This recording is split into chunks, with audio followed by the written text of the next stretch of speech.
오늘은 말씀을 지키는 칭찬받는 교회라는 제목으로 말씀을 살펴봅니다. 7교회 중에 처음에 에베소 교회를 칭찬하는 부분과 책망하는 부분을 봤지요. 그리고 버가모 교회를 칭찬하는 부분과 책망하는 부분. 에베소 교회에서 니골라당의 행위를 미워했으며 하나님도 미워하시는데 버가모 교회에서는 교훈으로 정착을 해버리는 경우도 봤습니다.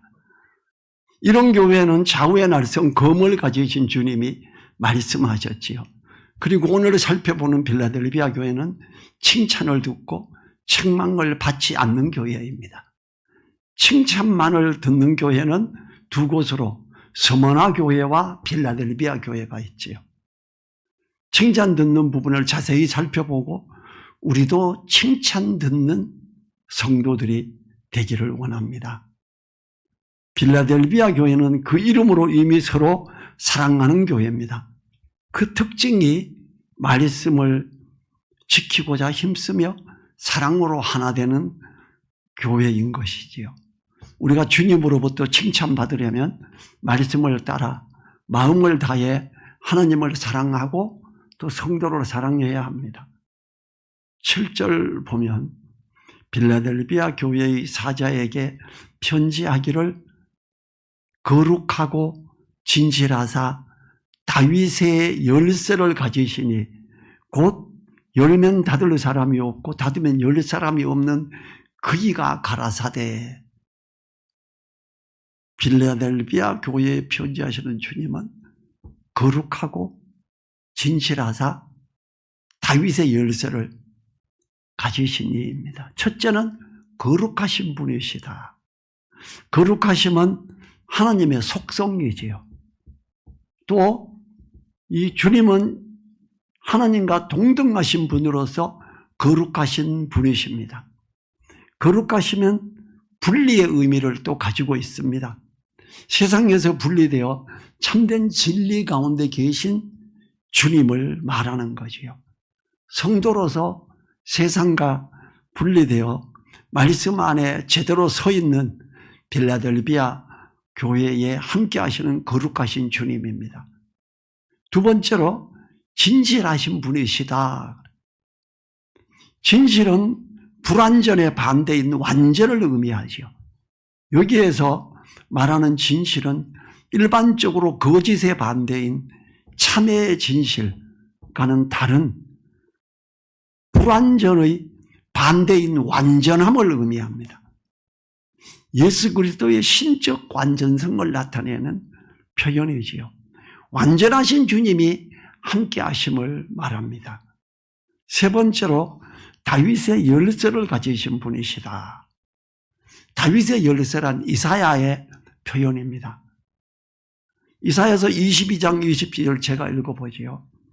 내가 또 다윗 집의 열쇠를 그의 어깨에 두리니 그가 열면 닫을 자가 없겠고 닫으면 열릴 자가 없으리라. 다윗의 열쇠는 메시아 왕권 그 자체를 의미합니다. 주님이 유일무이하게 신적 권세를 가지고 하나님의 나라를 통치한다는 의미를 전달하고 있지요. 주님은 장차 도래할 종말론적 하나님 나라의 주권자로서 하나님 나라 곧 새 예루살렘의 성전에 들어가는 문을 열고 닫는 절대적 권세가 예수 그리스도에게 귀속되어 있음을 밝힙니다.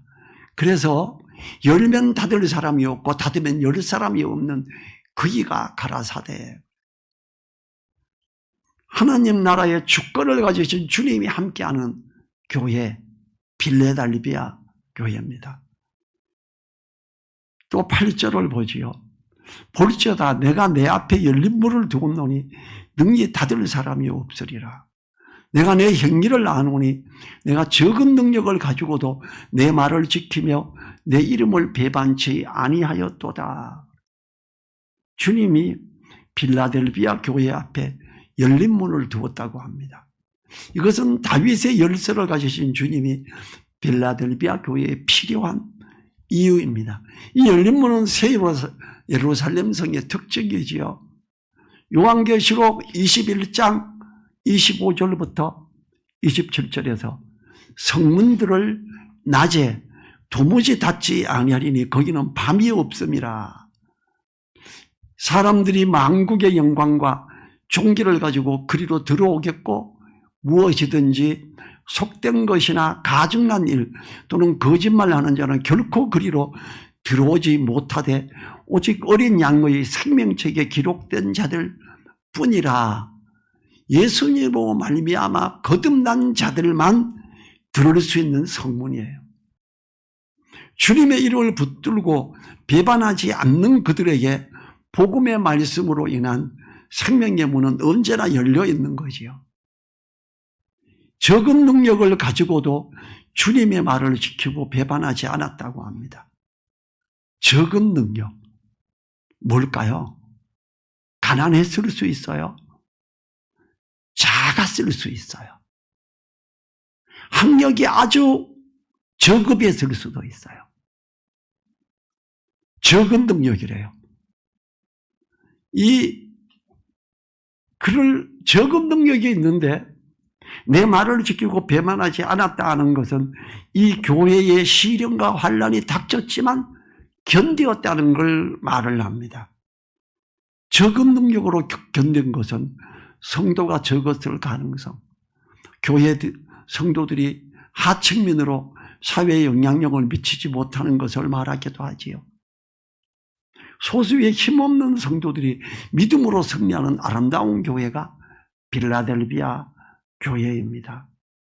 하나님은 말씀을 지키고자 하는 사람들에게 그 말씀을 지키는 그 노력을 인해 살 것을 약속하셨습니다. 레위기 18장 5절에서 너희는 나의 규례와 법도를 지키라. 사람이 이를 행하면 그로 인하여 살리라. 나는 여호와니라. 빌라델비아 교회는 기둥이 어마어마하게 큰 기둥이 있는 교회입니다. 교회는 조그만하면 저는 직접 가봤거든요. 기둥이 옛날 기둥 안 커요. 기둥이 이거보다 더 넓어요. 이런 게 사각형으로 기둥이 많이 있어요. 왜냐하면 거기는 지진이 일어나서 자꾸 무너져요. 지진이 나도 버티게 하려고 기둥이 큰 교회가 됐어요. 힘이 없어요. 조그만해요. 그런데 능력도 없는데 거기에서 주님을 붙들고 말씀을 붙들고 가요. 그랬더니 지진이 더 나지도 않고 지진이 나더라도 무너지지가 않는 거예요. 주님이 함께 하니까. 지금 이 건물은 내전 설계가 되어 있어요. 땅 속으로 이만한 기둥이 여기 땅 속에 있어요. 지주대가. 그리고 거기에 기둥이 섰어요. 이 건물 지을 때 사람들이 그래요. 설계를 뭐 이렇게 했어? 왜 땅 속에 왜 저렇게 큰 게 들어가? 제가 그랬죠. 내가 이게 건물 주인인데 이게 내진 설계라고 합니다. 우리나라도 이제 지진이 나니까 지진이 나도 흔들려도 이게 갈라지지 말라고 이렇게 놓은 겁니다. 제가 이렇게 말했지요. 이 빌라델비아 교회는 정말로 연약한 교회, 적은 능력을 가지고도 그걸 주님을 붙들며 가니까 주님이 지키시는 교회, 이렇다는 거죠. 이게 제가 빌라델비아 교회 현장을 직접 가보기 전에는 그 의미를 몰랐어요. 사람이 하나님 말씀을 지키면 그로 인해 살리라고 하는데 이것은 하나님의 약속입니다. 신명기 7장 12절 13절 제가 읽지요. 너희가 이 모든 법도를 듣고 지켜 행하면 내 하나님 여호와께서 내 열조에게 맹세하신 언약을 지켜 내게 인내를 베풀 것이라. 곧 너를 사랑하시고 복을 주사 너로 번성케 하시되 내게 주리라고 내 열조에게 맹세하신 땅에서 내 소생에게 은혜를 베푸시며 내 토지 소산과 곡식과 포도주와 기름을 풍성케 하시고 내 소와 양을 번식해 하시리니 그래. 사람이 하나님의 말씀을 지키면 그로 인해 살리라는 거예요. 실생활에서 삶을 약속하시는 거예요. 하나님은 구약시대에도 살아계셨으며 초대교회에도 살아계셨고 현대를 사는 우리에게도 여전히 살아계셔서 역사하시는 분이십니다. 저는 제가 직장생활 때 이걸 절실히 느꼈어요. 저는 서울에서 서울 북공고 애들이 입사를 했는데 안동공고보다 못한 줄 알았어요. 나중에 보니까 서울공고 다음으로 유명한 데더라고요. 우리 시골 교회 그 학교하고는 차원이 다른 것. 거기 애들이 입사를 했는데 같은 나이예요. 같은 해에 졸업한 애들이에요. 서울 애들이에요. 자격증도, 저는 자격증도 없어요. 안동공고 그거 촌에서 왔어요. 근데 저는 말씀을 붙들고 기도하면서 지혜달라고 그러고 오직 말씀을 붙들고 살았어요. 나중에 그 친구들보다 제가 월급이 2배가 많아지는 거예요. 이거 있을 수 없는 일이에요. 현대에도 있을 수 없는 일이에요. 이거는 옛날에는 더 했어요. 그런데 주님의 말씀을 붙들고 있었더니 회사에서 저를 엄청 높이 평가하기 시작하는 거예요. 이게 왜 이러지? 할 생각을 할 정도로 그랬어요. 그때 당시 친구들 지금도 컴퓨터 전원 장비 업체에 근무합니다. 그 친구들이 지금도 저를 보면 그래요. 너는 우리하고 레벨이 다르잖아. 너는 차원이 다르잖아 이래요. 차원 다를 거 없어요. 걔네들은 자격증도 있고 난 자격증도 없어요. 하나님은 어때요? 하나님은 이걸 열린 문을 우리에게 두면 말씀 붙들고 가는 사람 앞에 열린 문을 두면 닫을 사람이 아무도 없다는 거예요.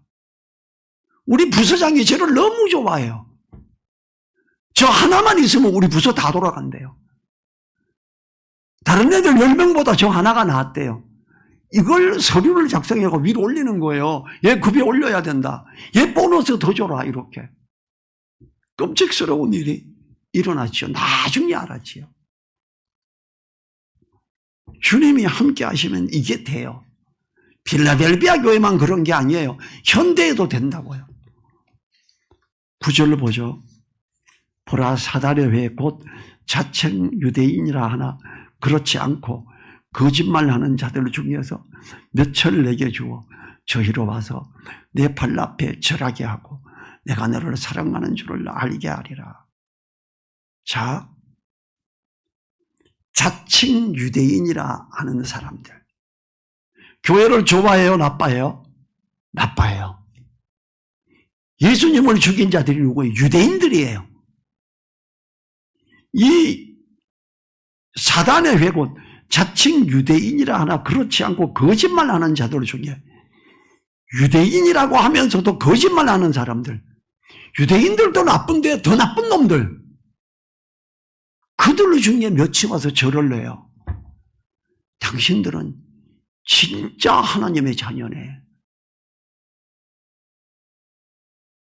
이렇게 보면 돼요. 조폭이나 도둑놈이나 강도 같은 놈들이 와서 절을 하고 있어요. 왜? 그들이 볼 때 다른 여러 교회보다 진짜 교회로 보이는 거예요. 저희로 와서 내 발 앞에 절하게 하고 내가 너를 사랑하는 줄을 알게 하리라 그래요. 기적 같은 일이죠. 그들이 와서 왜 조그마한 교회, 기둥이 이따만한 게 몇 개 들어가지고 앉을 자리도 몇 개 없는 교회, 거기 와서 왜 절을 하냐고요.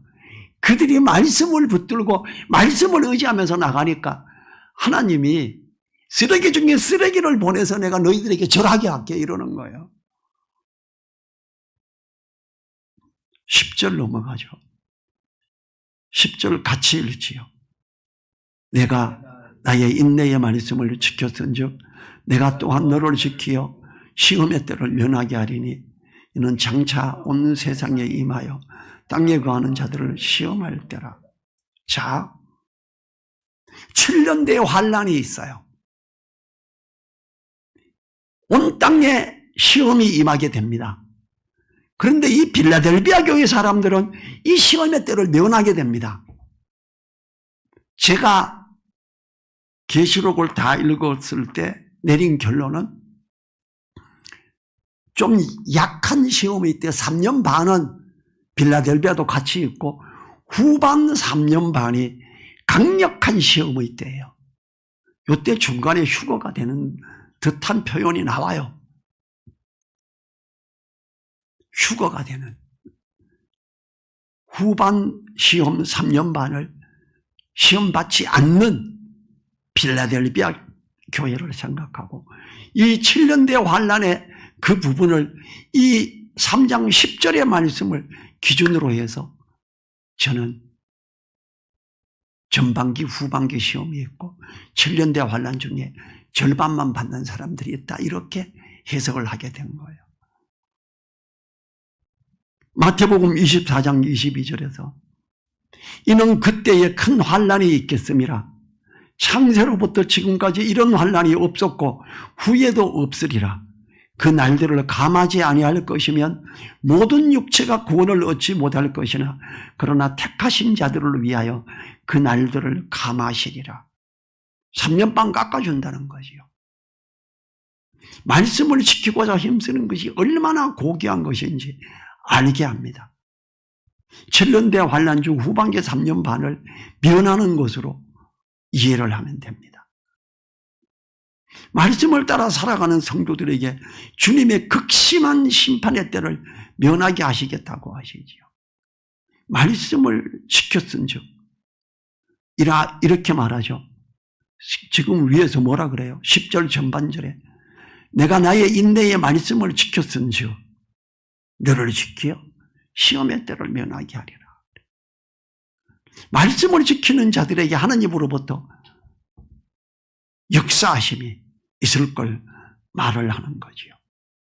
잠언 3장 3, 4절이 인자와 진리로 내게서 떠나지 않게 하고 그것을 내 목에 매며 내 마음판에 새기라.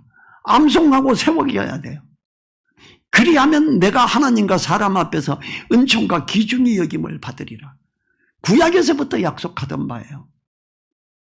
말씀을 지키는 자들에게 하나님과 사람 앞에서 은총을 받고 귀중히 여김을 받게 된다고 약속하십니다.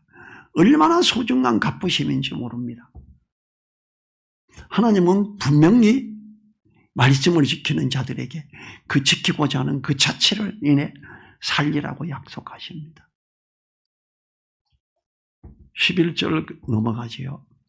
내가 속히 임하리니 내가 가진 것을 굳게 잡아 아무나 내 면류관을 빼앗지 못하게 하라. 시험의 때를 면하게 하시기 위해 주님이 오심을 말하지요. 그리고 오신 주님은 영광의 면류관을 주실 것입니다. 그때의 말씀을 지킨 성도는 그 면류관을 쓰고 주님과 함께 왕으로서 다스리게 될 것입니다.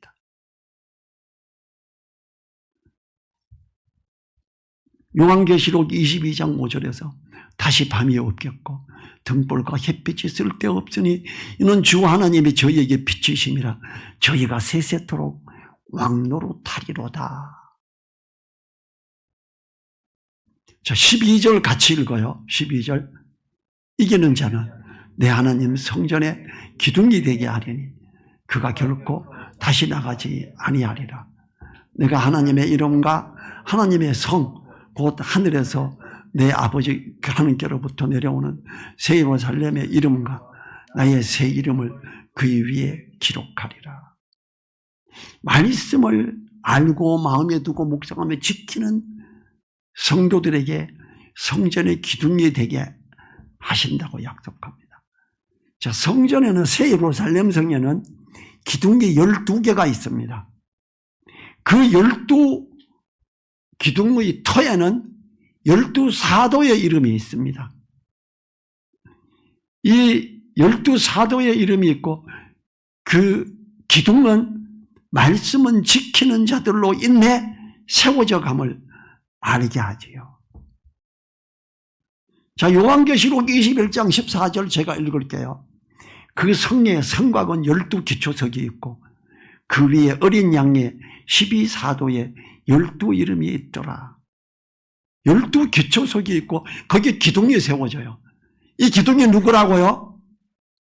말씀을 붙들고 계속 가는 사람들이 거기 기둥이 된다고요. 목사 안수 받은 사람들이 된다. 아니에요. 40일 금식 10번만 하면 된다. 아니에요. 말씀을 마음에 두고 묵상하고 이 말씀을 붙들고 믿음으로 나아가는 자들이에요. 그들의 이름이 기둥에 있게 돼요. 그 기둥이 돼요. 12사도의 터 위에 세워지는 기둥. 거기에 우리 이름이 써지고 얼마나 감사해요. 그게 누구냐? 빌라델비아 교회입니다. 빌라델비아 교회는 적은 능력, 연약함, 작은 교회, 힘없는 교회. 외부에서 봤을 때 아이고 교회가 저게 뭐야, 성도는 왜 저렇게 적고 아이고 유지는 되나? 이럴 정도. 그런데 성경은 그 교회를 제일 칭찬합니다. 정말 나쁜 놈들도 와서 엎드려 절을 한대요. 오늘 저는 이탈리아에서 수입된 아주 비싼 영양제이며 또 살을 좀 빼려고 하는 사람들에게 시도하게끔 먹게 하는 그 비타민 C가 가득한 그 영양제를 오늘 샘플로 40kg 받았고요. 500kg를 더 갖다 준대요. 우리 어떻게 알았어요? 여기 택배가 가까워져서 이렇게 택배 붙이러 왔다가 여기 보니까 막 이걸 나눠주고 이러는 좋은 데가 있어가지고 우리가 이런 걸 드리면 여기서 이것도 나눠줄 수 있으려나? 그래서 물어봤더니 할 수 있다 그래서 왔어요. 그래요? 고맙습니다. 아직 조금 받았으니까 오늘 여기 오신 분들은 다 가지고 가서 집에서 맛도 보고 그거 한 봉지 사려면 5만 원이에요. 그래서 그걸 근데 20kg짜리 갖다 주고 제가 담았어요. 그렇게 담아져 있는 게 아니고 전혀 모르는 사람이 이런 걸 갖다 주기도 하고 전혀 모르는 사람이 나쁜 놈들이 와서 그걸 하기도 하고 그게 빌라델비아 교회였어요. 그들이 참으로 연약하지만 적은 능력이지만 그들이 하나님의 새 집에서 기둥이 되는 거예요. 우리가 이렇게 돼야 되지 않겠어요? 최고 칭찬받는 교회죠. 최고 좋은 교회, 본받아야 하는 교회. 교리 따라갈 필요 없고 교단의 헌법 따라갈 필요 없고 오직 말씀을 따라가고 그 말씀을 마음에 두고 기도하고 오직 주님을 부르면서 살고자 하는 사람, 그에게 함께 하시는 하나님과 주님, 그들이 이렇게 말씀을 지키는 성도들에게 새 예루살렘성의 기둥이 되게 하시고 거기에 하나님의 이름을 기록하셔서 인치는 것, 도장 찍지요. 절대적으로 든든히 지키심을 삼중적으로 증거하고 있지요. 13절에 봐요. 귀 있는 자는 성령이 교회들에게 하시는 말씀을 들을지어다. 이거 너네 보고 하는 이야기잖아. 이 빌라델비아 교회 좀 대봐라. 이러는 거잖아요. 우리 늘사랑 교회가 이렇게 사랑으로 하나 되고 말씀을 지키고자 힘쓴다면 빌라델비아 교회에 함께 하시는 주님이 우리 늘사랑 교회에도 함께 하시며 든든히 지키심을 약속하는 거지요. 기도하겠습니다. 주님 감사합니다. 우리가 부족하지만 우리도 적은 능력을 가졌지만 말씀을 붙들고 그 말씀을 따라 살아가는 자들이 되어 필라델비아 교회처럼 사람들이 와서 때로는 절도하고 하나님의 함께 하심이 역사가 드러나고 오직 믿음으로 이기며 나가는 우리들 되기를 간절히 의탁드리며 우리를 사랑하시며 함께 하시는 예수님 이름으로 기도했습니다. 아멘. 주기도문으로 마칩니다. 하늘에 계신 우리 아버지여, 이름이 거룩히 여김을 받으시오며 나라에 임하옵시며 뜻이 하늘에서 이룬 것 같이 땅에서도 이루어지이다. 오늘날 우리에게 일용할 양식을 주옵시고 우리가 우리에게 죄지은 자를 사하여 준 것 같이 우리 죄를 사하여 주옵시고 우리를 시험에 들게 하지 마옵시고 다만 악에서 구하옵소서. 나라와 권세와 영광이 아버지께 영원히 있사옵나이다. 아멘.